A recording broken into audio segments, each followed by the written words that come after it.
Tintia, sous-préfecture de Sigiri, à 811 km de la capitale Conakry, l'exploitation artisanale de l'or est une activité dominante depuis le temps des grands empires médiévaux.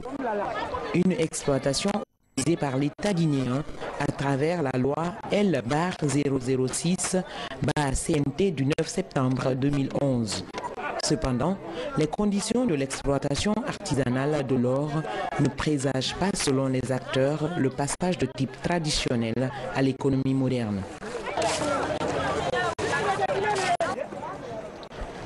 Allons à la rencontre des mineurs artisanaux avec Baba Kouyaté dans ce thème intitulé « Mine artisanale de Bouré-Kintinia ». La bataille pour l'or n'est pas gagnée.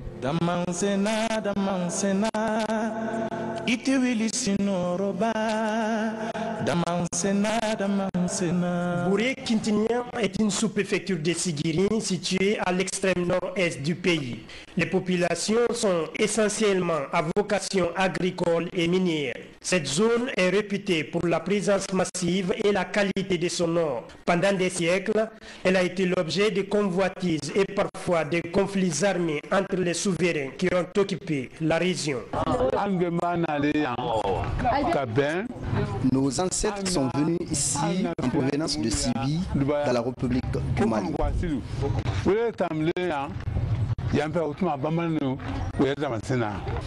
Ils ont trouvé des Bambara installés à Kintinia. À leur retour à Sibi, ils ont informé leurs parents de la présence massive de l'or. Ainsi, ils ont décidé de s'installer à Kintinia. Le combat a été rude. Ils ont installé tous les moyens pour chasser les Bambara.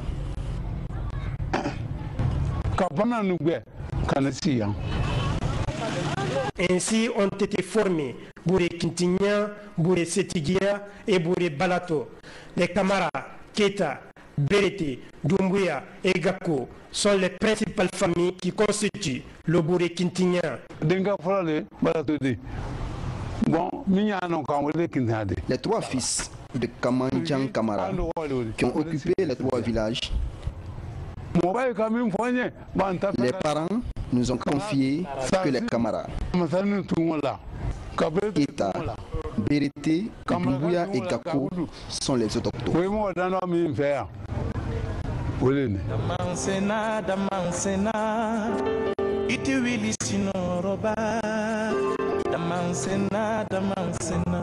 Bouré Kintinia est devenu une véritable zone d'attraction, une localité affluente. Les populations viennent des villages environnants et d'ailleurs pour la recherche de l'or.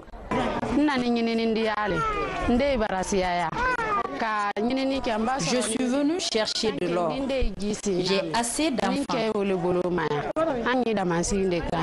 Mon mari et moi, nous cherchons pour préparer l'avenir de nos enfants.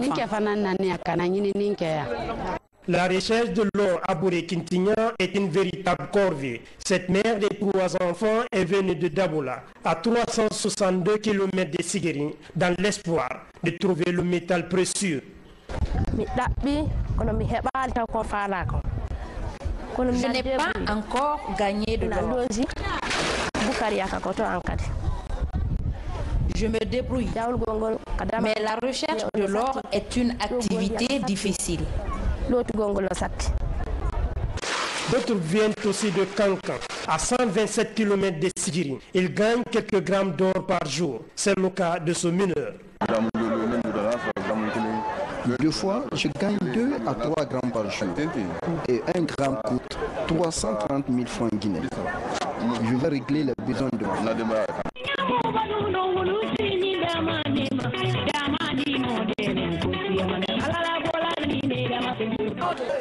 Sur l'exploitation artisanale de l'or, l'organisation des autorités traditionnelles appelées dans la langue du terroir d'Amandati, propriétaires de la mine, les chefs coutumiers ou tomboloma et les creuseurs du tunnel nommés Kaladjanti veillent à la bonne marche de la mine.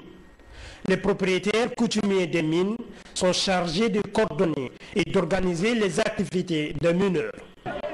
Mon rôle, c'est de superviser la mine, installer les tomolomas et ses institutions.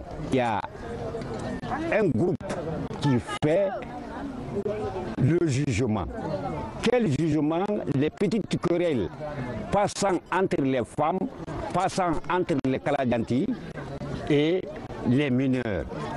Le deuxième groupe est Kaladianti, dénommé Croix-Rouge, dans la mine sur le terrain ici, pour sauvegarder les mineurs qui ayant trouvé l'accident dans le puits. Le troisième groupe est à côté de moi ici, qui traite les conflits.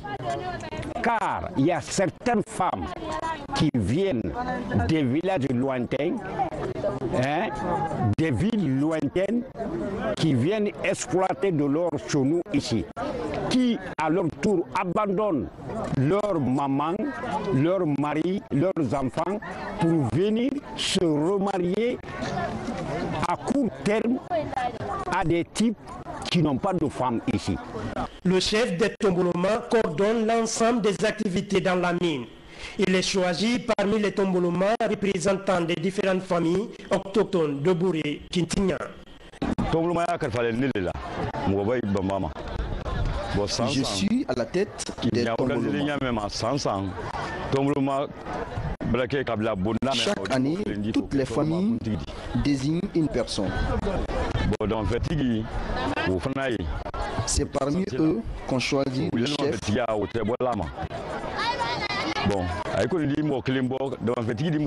Les propriétaires traditionnels des mines désignent une personne qui est mon adjoint dans les mines. Les Tomboloma sont organisés en différentes structures. Ce diplômé en économisation est le coordinateur du marché de la mine de Bouré-Kintigna. Il réclame une taxe de 2000 francs guinéens par personne tous les jeudis. Chaque jeudi, on peut avoir au moins 300 000, 400 000 comme ça. Tout ça, c'est au niveau de notre chef Tomboloma Kunti pour faire les infrastructures dans notre village. Ce n'est pas pour une seule personne. Les creuseurs de tunnels ou Kaladianti sont les premiers secours dans la mine.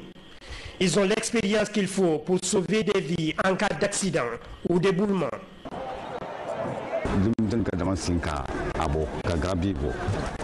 Quand les mineurs creusent le puits, c'est notre tour de couper le minerai. Des fois, le puits peut prendre des positions d'éboulement. Mais nos maîtres nous ont appris quelle position il faut adopter à pareil cas pour éviter l'accident. Mais sauver des vies dans la mine n'est pas donné à tout le monde. Il faut acquérir une certaine expérience.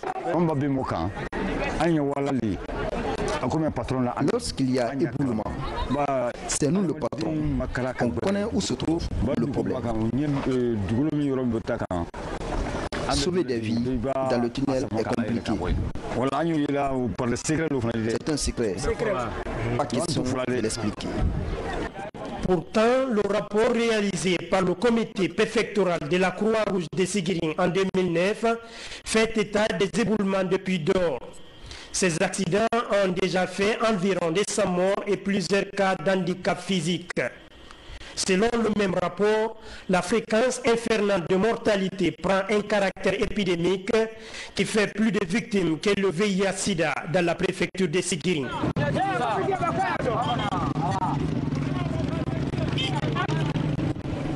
En 2008, les Kaladianti de Bouré-Kintigna ont bénéficié d'une formation en premier secours pour les doter de compétences qui sauvent.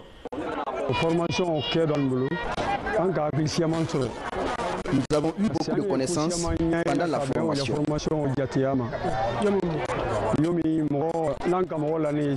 Avant, on s'occupait des malades qu'on ne connaît pas.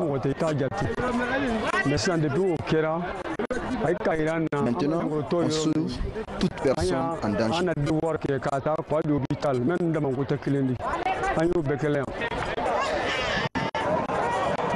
L'exploitation artisanale de l'or dans le Bouré-Kintigna est un mouvement d'ensemble.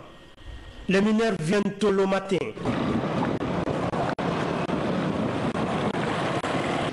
Ils retournent tard le soir et le même mouvement reprend de plus belle. L'obtention d'un puits d'or suit un processus réglementaire. D'abord, c'est le chef des mines Tomboloma qui octroie le puits à 10 000 francs guinéens à celui qu'on appelle Nielo. Traduit du Maninka, le dévancier est propriétaire du puits d'or. Ainsi, celui-là va faire appel à ceux qui veulent travailler avec lui pour former un groupe de 4 à 5 personnes.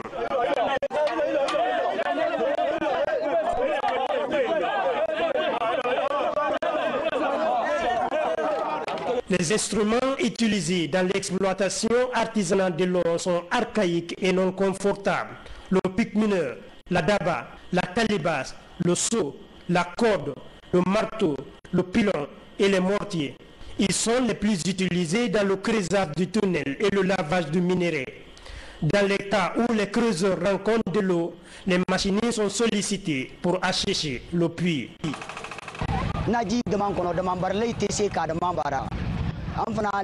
S'il y a l'eau dans le puits, les mineurs ne peuvent pas travailler.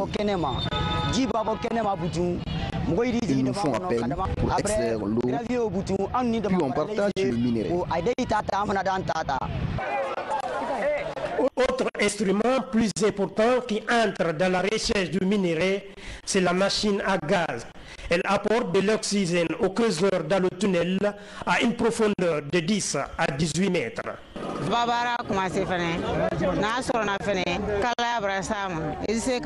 Quand il fait chaud dans le tunnel, je pompe la machine à gaz pour l'apporter la fraîcheur. Avant la fin de la journée, je peux gagner près de 5 grammes si j'ai la chance. Le découpage du minerai dans le tunnel n'est pas à la portée de tout le monde. Ce travail est destiné aux initiés. Ce coupeur de minerai explique son calvaire.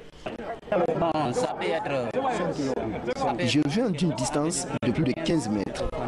Couper le minerai, c'est la capacité, car le puits est à la fois horizontal et vertical. Il faut être initié.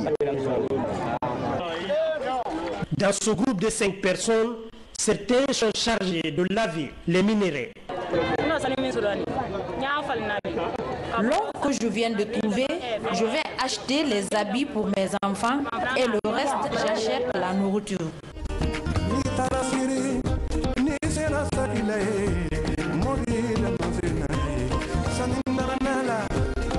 Ce vendredi à Bouré-Quintignan, il n'y a pas d'exploitation artisanale de l'or. Le chantier d'orpaillage est vide et calme, comme un cimetière. L'heure est à la commercialisation au centre-ville de Quintignan. Cette femme, à l'image de plusieurs personnes à Quintignan, a des sacs de minerais stockés à la maison. Ce matin, elle a décidé de laver une calebasse de minerais dans le but de trouver quelques pépites d'or, juste pour satisfaire ses besoins quotidiens. Elle explique. L'or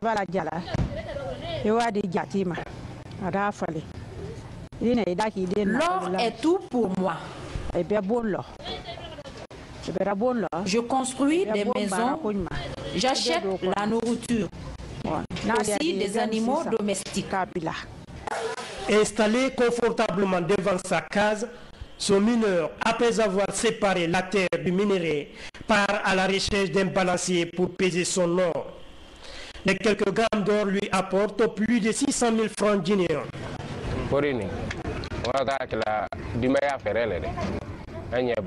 Cette somme, je fais les dépenses de ma famille.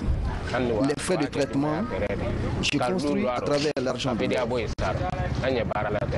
Bala Kamara est grossiste d'or. Il profite de ce vendredi, jour de fermeture de la mine, pour aller à la balance. Nous sommes des grossistes d'or.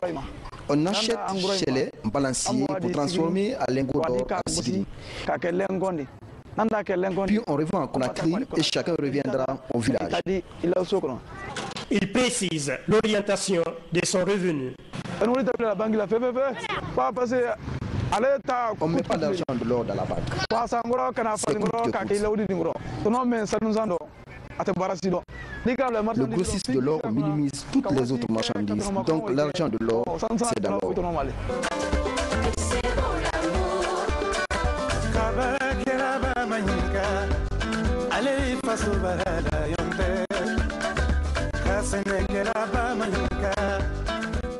Des milliers de personnes se retrouvent dans la mine de Bouré-Quintignan. Cette présence massive des populations venues de différents horizons provoque des conflits sociaux. Pour parer à cette situation, la police minière a mis en place une structure chargée des conflits. Elle discute et règle des problèmes selon les coutumes et les règlements en vigueur dans la mine. Quand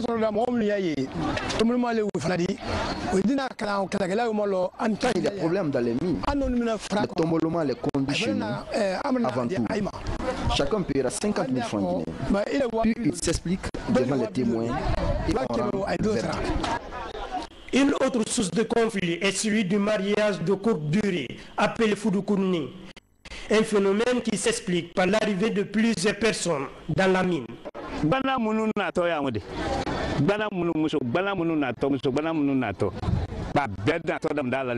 Les célibataires qui viennent ici pour le mariage de courte durée, on ignore leur existence. Mais quand il y a plainte de la part de leur mari ou leurs parents, on fera tout pour le mettre à sa disposition.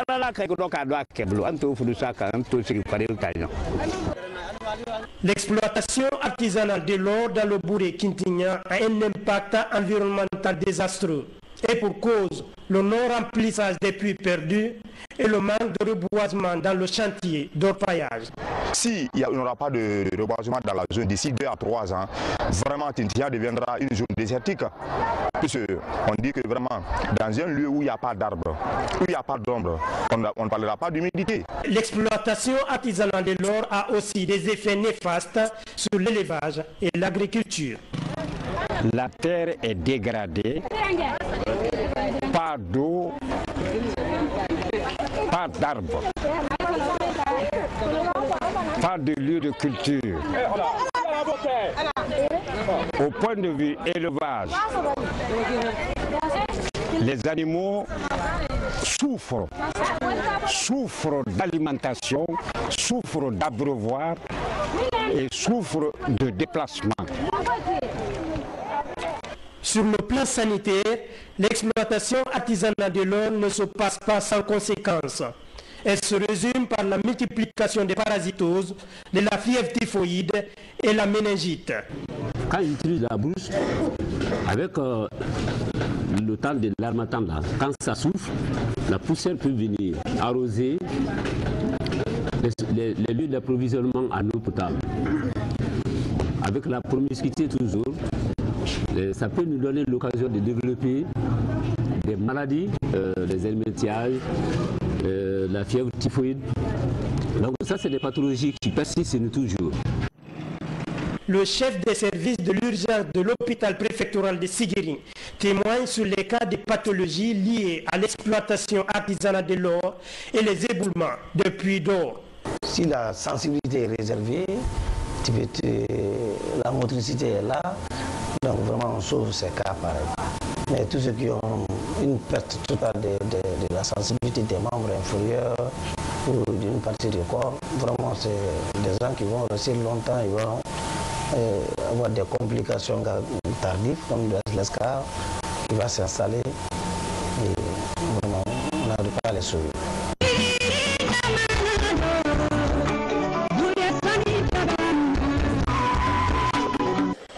Le code minier guinéen promulgué en 2011 par la Troisième République autorise aussi l'encadrement et l'organisation de l'exploitation artisanale de l'or. Le secteur n'a jamais été l'objet d'une organisation systématique dans le but d'accroître le revenu national. La nouvelle politique minière souffre cependant de faiblesses dans l'application des textes réglementaires. Le secteur pourrait rehausser de façon significative les revenus de l'État tout en assurant le développement rapide de la sous-préfecture de Bouré-Quintignan. Selon les spécialistes, ce secteur devrait engager des milliers de personnes et réduire la pauvreté. Les statistiques ont prouvé que l'exploitation aurifère artisanale produit plus que l'exploitation industrielle. D'ailleurs, l'or de Bouré est très recherché sur le marché mondial.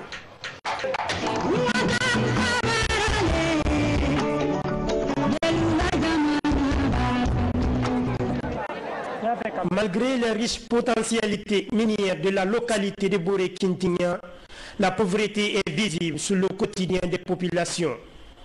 Pour renverser la tendance, des solutions ont été proposées par nos interlocuteurs. Il s'agit de passer de l'économie de subsistance à un système plus efficace permettant d'améliorer la vie des populations à travers l'économie de marché. Et pour ce faire, le maire de Bouré-Quintignan met sur l'implication des élus locaux. C'est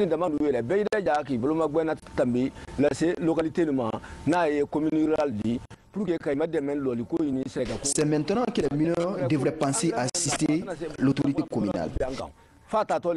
Si tout le monde contribue, nous pouvons faire face aux besoins sociaux, le développement de la localité. Certains proposent la mise en place de groupements associatifs.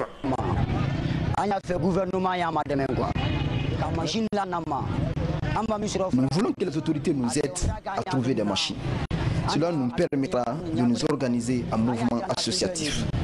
Et nous allons faire face à la construction des infrastructures.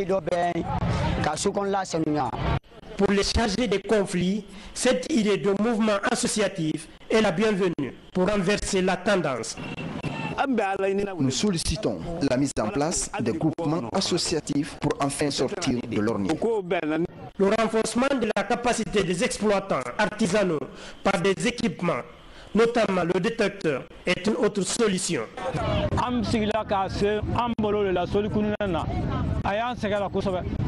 Nous travaillons dans des conditions difficiles.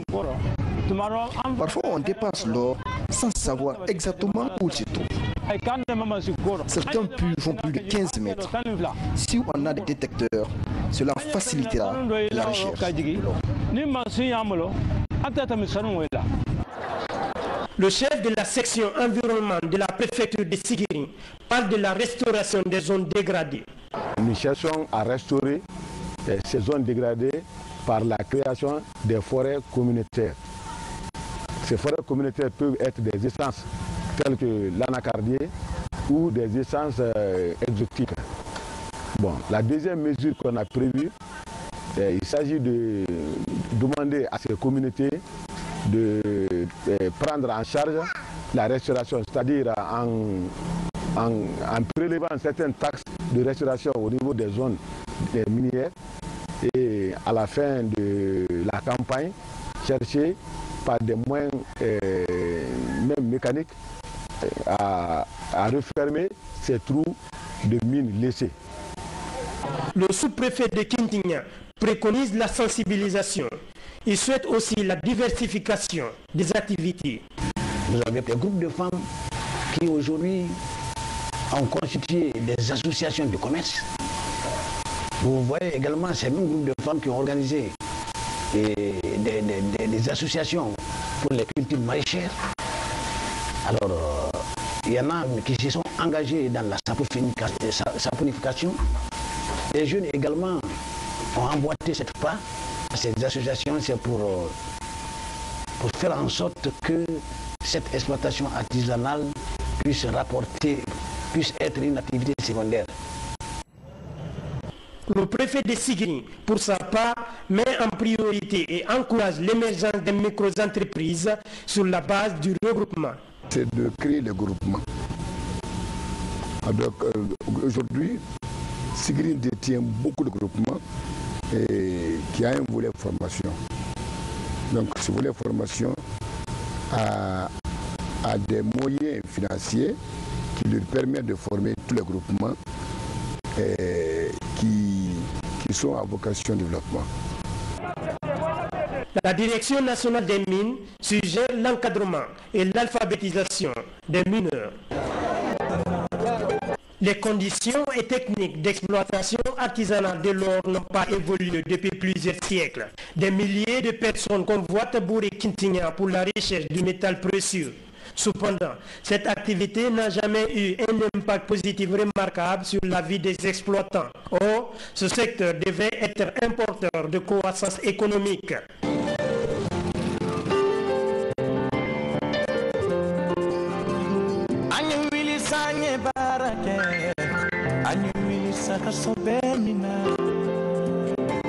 Mine artisanale de Bouré-Kinkinian, la bataille pour l'or n'est pas gagnée. C'est un grand reportage réalisé et présenté par Baba Kouyaté.